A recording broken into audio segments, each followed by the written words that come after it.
350 start up அப்படிங்கிறது வந்து தொழில் முனைவோருக்கான ஒரு விஷயம். அது இந்தியாவில் இதற்கு முன்னாடியுமே இருந்தது. யார் மறக்கல, நரேந்திர மோடி கொண்டு வந்த பிறகு வரல. ஆனால் நரேந்திர மோடி என்ன கொண்டு வந்தாரு? ஸ்டார்ட் அப் இந்தியான்னு ஒரு மிஷன் கொண்டு வந்தார்.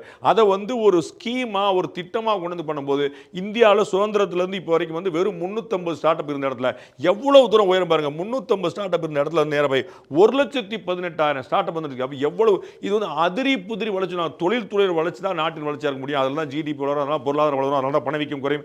எல்லாத்துக்குமான அடிப்படை இந்த தொழில் முனைவோர் தான். எவ்வளவு பேருக்கு அரசாங்கம் வேலை கொடுத்துட முடியும், எவ்வளவு பேருக்கு தனியார் வேலை கொடுத்துட முடியும். அப்படி வேலை வாய்ப்புகளை கொடுக்க முடியாது அப்படிங்க தெரிஞ்சு வேலை வாய்ப்புகளை கொடுப்பதற்கான வாய்ப்புகளை அதிகரிப்பதற்காக இந்த தனியார் தொழில் முனைவோர் தான். அப்படி ஸ்டார்ட் பண்ண 350 இருந்த ஸ்டார்ட் அப் வந்து 1,18,000 மாறி இருக்குன்னு பார்க்குறோம்.